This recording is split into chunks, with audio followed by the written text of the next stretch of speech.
Moi, j'avais fait à l'époque la société Maya Gold and Silver, qui est devenue aujourd'hui Aya Gold and Silver. Et donc, je m'étais retiré de la société et j'allais prendre un arrêt dans ma vie.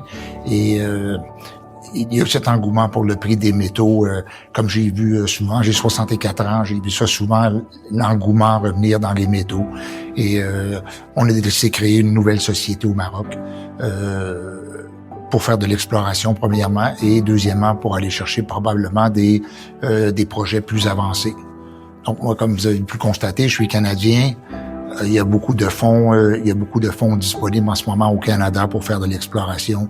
Le marché est excellent en ce moment.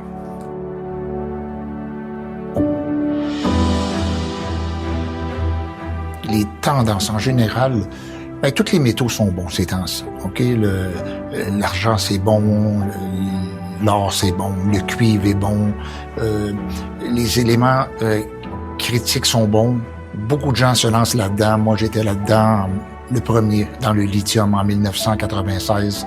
Et c'est pas aussi facile qu'on le pense.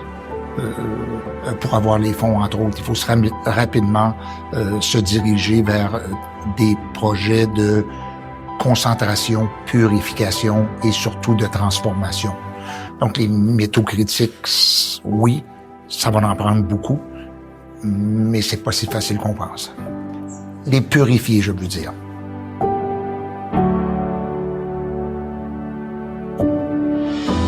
Ah oui, c'est bon, c'est bon. Par contre, l'événement lui-même, on est là, on fait une participation, évidemment. Moi, je reviens au Maroc. On veut montrer qu'on est bien de retour au Maroc. Il faut se présenter.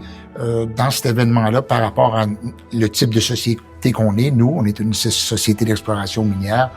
Donc, on vient pour vendre nos idées.